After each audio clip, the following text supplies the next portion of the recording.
Hello and hearty welcome to Saurav's classes. We know that you are about to graduate, about to come out from college and step into a new world. I'm sure all of you have a lot of dreams. And at this point in time, many of you would be reminiscing the famous song Papa Kehte Hai Bara Naam Karega. And we know that some of you are looking to appear for various entrance exams like GATE and actual sciences and many others. Some of you might be thinking of government jobs, and there's a huge plethora of government jobs starting from the defenses, the banks, the professors, the teachers, the railways, and many more. And some of you might be thinking of a management career, taking exams like CAT, IFT, ZAT, MAT, etc. While some of you are thinking about foreign exams like TOEFL, GRE, GMAT, and many more. Whatever are you thinking about, we can assure you that will help you get there because your dreams are our goals. Make your parents proud. Your parents have put in a lot of effort in bringing you up, providing you with the best education, your well-being, and they would certainly like to see you in very good roles like an IS chamber or flying off to US or Europe for higher studies or being a bank manager or cracking the CAT and entering IIMs or going in for an NDA exam and clearing it. And if you're interested in any of this, let's get started. Now, first up, we need to understand what is the change that is going to come in when you move from a college to a job. There is going to be a huge paradigm shift, a change in the mental state that you have, because a lot of fundamentals are going to change. And what are these? First and foremost, till date, you have been asked to excel individually, be the topper in the class, clear the exam, stand first, get a good score. This is what you have been told. Individual brilliance has been the key focus throughout your academic career. But when you enter the corporate environment, it is not your individual performance that matters, it is the team's performance. You might do exceedingly well, you might outperform others, but if your team doesn't deliver, then the company doesn't deliver and hence you don't deliver. So it's a team game and not an individual game. And this is the first change that you have to understand. The second, you've been used to being taught in a classroom where typically a professor or a teacher comes in and he gives a lecture and he gives notes, and based on that you clear exams. Now that is going to change entirely when you enter a job or a corporate world, because there no one has the time to teach you. You have to learn it yourself. You have to put in your own efforts. Yes, there would be some trainings here and there, but those would give you certain pointers, nothing beyond that. You have to do it on your own, what we call as experiential learning. That means you learn through your own experiences. You learn it hands-on. You learn it while doing the job. Third, you've been told to follow what you have been told so far. You've been given theorems, you've been given theories, and you've been told that just follow it, don't question. This has been proven truth and there is no dispute about it. That is going to change, because in the corporate environment they expect you to challenge every idea. They do not want you to maintain status quo. They do not want you to accept things as they are. They want you to change things. They want you to improve things, and that is called innovation. And that is only going to happen when you start questioning, when you start challenging every idea or everything that is existing today. Next, you've been always told do not copy. You've been punished when you copied in the exam. But in the corporate environment, you'll be told do not reinvent the wheel. Do not start doing things from scratch. Do not calculate things from the beginning. Do not try to prove what has already been proved. You just take it as it is and start building on it. Start improving it. So don't reinvent the wheel. Just improve the wheel. Improve the functions, improve the aesthetics, improve the marketability, or any of that. Next, you've been told to focus on acquiring knowledge. Knowledge is power. That's been the motto of our education system. But in the corporate environment, it is not knowledge that is power, it is the application of knowledge. And there's a huge difference. You might know a thing, but if you are not able to apply it, then there is no result, there is no outcome, there is no benefit for the organization, and therefore it cannot be counted. So application of knowledge is power. That is what the corporate believes. Now, you've been assessed twice or just about 3 times a year maybe. Typically you've been groomed through a semester system where you have 2 main exams in a year and probably some class tests. So basically you've been assessed periodically. But in a corporate environment, you'll be assessed every day. You'll be assigned tasks every day and you have to give reports on what you have accomplished, what is the outcome. And all those reports will get counted when you sit for the appraisal with your manager or boss at the end of the year. So you cannot afford to take things lightly even for a single day. Next, you've been told to focus on technical skills, be it physics, chemistry, mathematics, or history, geography, anything. It has been only technical skills that have been in the focus when you've been groomed through the current education system. There had been no focus on building your soft skills, like for example your communication, your networking skills, your negotiation skills. These are skills which you have to acquire, you have to hone, you have to practice and build, because these are the skills that you will need day in and day out in a corporate environment. And the higher you grow in a corporate world, the more soft skills you will need. Technical skills will start diminishing. Soft skills will become very, very important, because as a top leader in the industry, you'll be expected to appear for press conferences, you'll be expected to go in for big negotiations, you'll be expected to go and make strategies with the other leaders. So there is a lot of networking, communication, etc. that will come in. And last but not the least, till now you have been assessed on the scores or marks that you have obtained in the exams.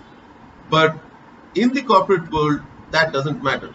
It is the value or the outcome that your work creates, and what benefit the company gets from that work is what will be the assessing criteria for you, which means the impact or value that you create for the organization, not the marks obtained.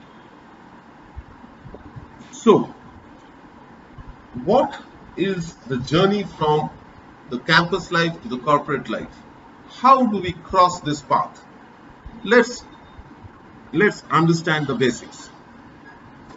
Let us say we have 100 students applying for a job, and the first thing they have to do is to apply, wherein either they have to fill an application form directly where they have to put in all their testimonials, what they have done, what marks they have got, what extracurriculars they have done, etc. Or you'll be asked to present that in the form of a CV or a biodata or a resume. Now in that, what is expected is that you'll be able to present it very, very well. Your written English skills are very important here. You have to ensure that there are no spelling mistakes, no grammatical errors in what you write. The next thing is you have to very clearly articulate what you have done, the achievements that you have had in your academics or in any other spheres so far, because from there the interviewer will be able to understand what you have done in your life so far, and he would also like to understand what you can do. So you can mention about your interests, your strengths, or your hobbies, your passion, which tells him that yes, he is interested in this area, he's passionate about it, and he can also do these kind of things. Next, they would look for consistency. So that is why you'll see that most of the exams will have criteria like minimum 50% throughout school and college, or minimum 60% throughout school and college, or minimum 50% in graduation, something of that sort. It is because they want to see how consistent you have been. So consistency is a key. And last but not the least, they will also want to assess your initiatives, things that you have done on your own without someone telling you. For example, if you have taken a certification course, or you have participated in a college event, you have organized an event, or you've been part of an NGO delivering your services on the weekends and things like that. So these are initiatives that you have taken on your own, and this speaks volumes about you, because the interviewer would know that you can do things on your own. You don't need to be poked to do things. Don't need to be really hand-holded to do things. You have the ability to take things and do them on your own.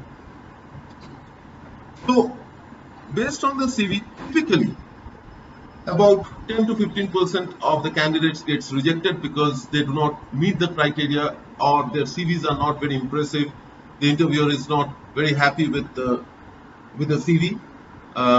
Important information gets missed out.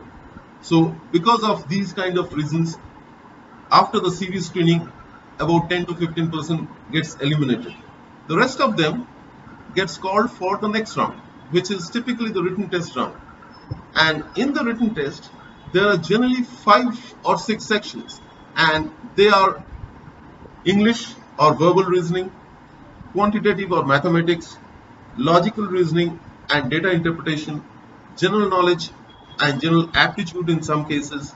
And in some exams, we also have core subjects like the IAS or WBCS or the GATE, or some of these exams will have core subjects like history, geography, science, etc., etc., etc. But in general, the top 4 are the sections that are there in most of the written tests.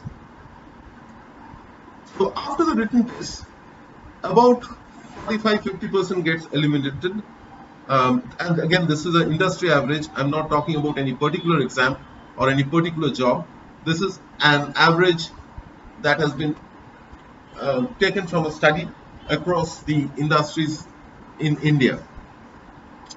And the next round typically is either a group discussion or GD round, or a direct interview round. Now, I'm showing the GD here because in certain exams or in certain jobs, you do have to face GD. So that is why I'm showing GD here, but otherwise it will go straight for the interview round. So in a GD, typically they want to assess your oral communication skills, how well you communicate orally, what is your confidence level, how assertive you are when you are talking, whether you're able to bring in ideas, new ideas in the form of analytics or examples or anything that is related to the topic. So analytical and reasoning skills is also assessed in the GD. Listening skills, how actively you are participating and listening to the others while they are presenting their views, and you can be asked to summarize the discussion in the end. So that is to assess your active listening skills. Your ability to work in a team, are you maintaining eye contact with the team, are you empathizing with what others are saying, are you taking note of what the others are saying, are you able to contribute to the discussion by taking inputs from everyone and driving it forward. And last but not the least, leadership skills. How is leadership assessed in a GD? For example, if someone is unable to speak, if you give him a chance to speak, That speaks volumes of you as a leader, because a leader always tries to include everyone, either in a discussion or in a project or in a task.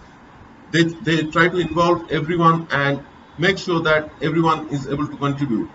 So leadership skills is how well you are able to drive the discussion, how well you are able to collate and summarize intermittently, how well you are able to give chance to others to speak.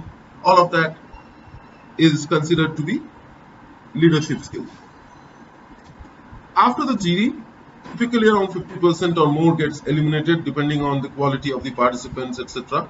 And we are left with around 15 to 20 candidates. And this is the interview round where you'll have a one-on-one discussion with the interviewer. And what is going to assess is, number one, whether what you have written in the CV is correct or not, what you can do, what you have done, all those things are there in your CV. He'll definitely go through that. And in addition to that, he'll also try to assess a few more things. Number one is your presence. How well you present yourself, your body language, your dress, your gestures, everything counts. Your assertiveness, that is your confidence. When you're speaking, are you confident or are you hesitant? Your vision, that is why they ask you questions like, how do you see yourself 3 years from now, 5 years from now, 10 years from now? They want to see whether you have a good vision, whether you'll be able to drive a team, whether you'll be able to give new ideas, because ideas only come when you have a vision. Next is decision making. Now in this, they'll give you questions based on certain situations. Like for example, they might tell you that you're traveling in a boat with your son, mother and wife, and you are about 200 meters from the coast, and there's a leak that that happens in the boat, and in order to reach the shore, one of you have to dive. Now, who will die? Whom would you kill at that point in time, and why?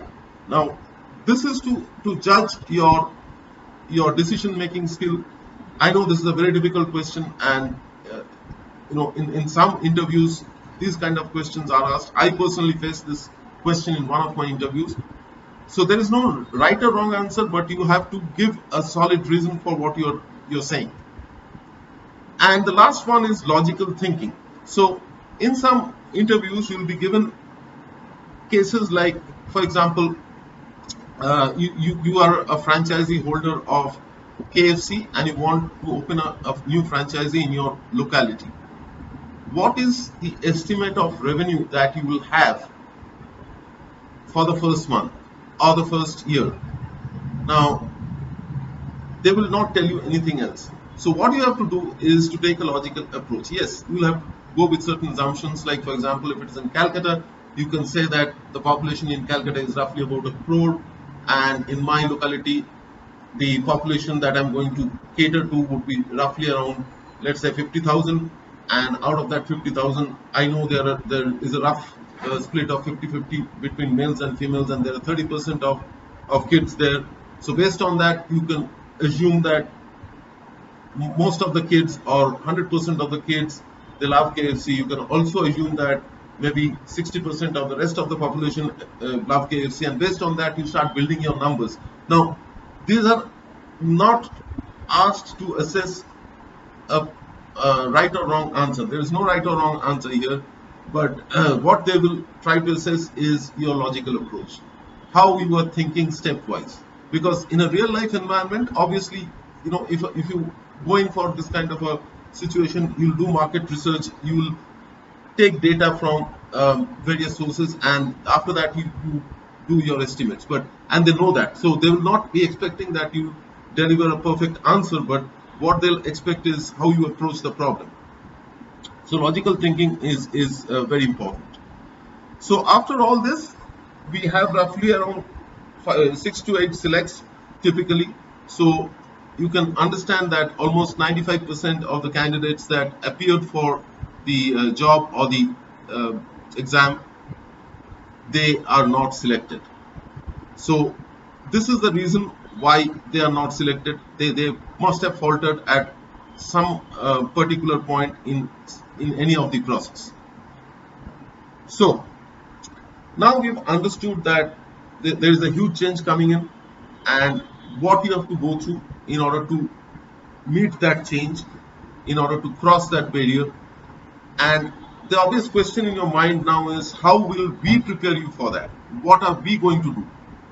Now, the first thing that we are going to do is to draw a plan for you. This is a personal plan, not a plan for everyone. This is a personalized plan where we'll work with you on a one-on-one basis to help you understand the whole process. Now, I just spoke about the summary of the entire process. There is much more to it, and we have to go into each of the areas in details to understand what is required to cross those steps. The second thing is we would assess your difficulties. So again, through a personal discussion, and we'll also take a preliminary assessment or test to understand your weak points and identify them so that we can groom them or strengthen them in the course of the entire process. The third thing is we will help you prepare a scientific study plan for sure shot success. Now, what is a scientific study plan? A scientific study plan is not a plan that tells you wake up at 6 a.m. and start studying English and then study mathematics and then study geography and so on. No, a scientific study plan takes into account the scientific knowledge of our brain, how it functions.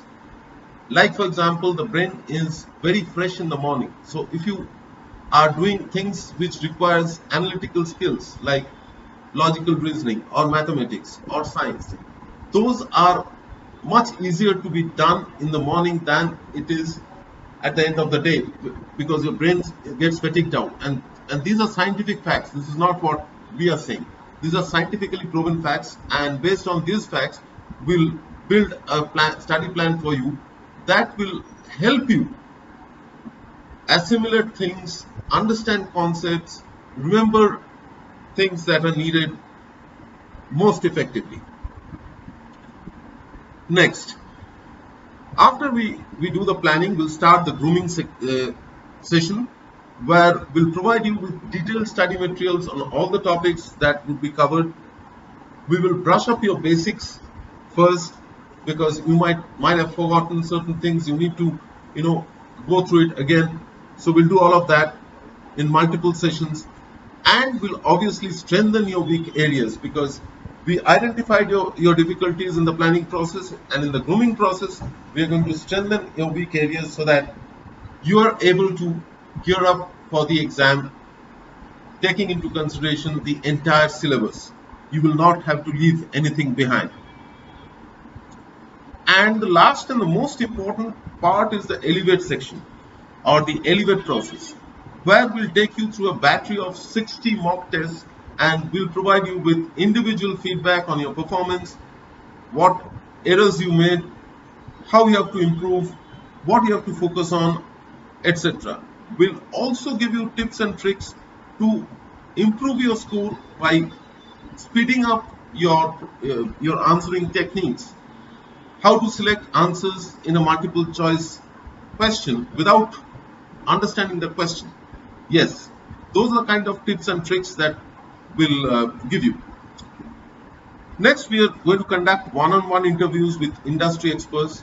We have with us ex-director of Schneider Electric, ex-general manager of Wipro, and many more, who are going to take your interview one-on-one and help you to crack any interview without any effort at all. Yes, and this has been one of our key success criteria over the years. And last but not the least, we'll conduct live group discussions for those who would need that. And in that also, we'll give you very, very detailed analysis of what you should do and what you shouldn't do, how you can clear the GD. Even if you are not aware of the topic, you can still clear a GD effortlessly. So we'll talk about it in those sessions. Now, having heard all of this, the obvious question that comes to your mind is, everyone talks about written test, GD, interview, blah, blah, blah. What makes Saurav sir's class is different. Why should I go to Saurav sir? Well, there are a lot of things that makes us different, and these are just some of them. This is not an exhaustive list. This is just a glimpse of what makes us different. We provide free demo classes, free study materials, more than 130 plus hours of lectures, 60 mock tests as I mentioned. We have a team of experts who's going to groom you individually, provide you special tips and tricks. We have video recorded classes, and every class is video recorded and that is shared with participants. So if you miss a class, you don't need to worry at all. You'll get the recording straight away. We have flexibility of both online and offline sessions, so you can take the session from the comfort of your home. You don't need to come to class if that is a problem, if you have a problem in traveling, or if you're located outside. We obviously provide solution of past year's paper, scientific study plan, we already spoke about it. We give you information on all exams. Upcoming exam notifications will be provided to you well in advance, and will also help you in applying for the exams or the jobs. And definitely we provide you with regular general knowledge updates, what's happening around us. And finally, we will provide you with a CV that would stand out from the rest of the crowd. So, if you are interested to know more, you can contact Saurav sir's classes at Girish Park Center, which is 8x2C Kashi Ghosh Lane, Midden Street, Calcutta 6. And our contact numbers are 98367 93076 or 86975 85572 or 74391 84809. You can also email us at sauravsirclasses@gmail.com. Apart from the Girish Park Center, we also operate from Maidan and Sarovar, as well as we have centers in New Delhi. So if you're interested, do get in touch with us.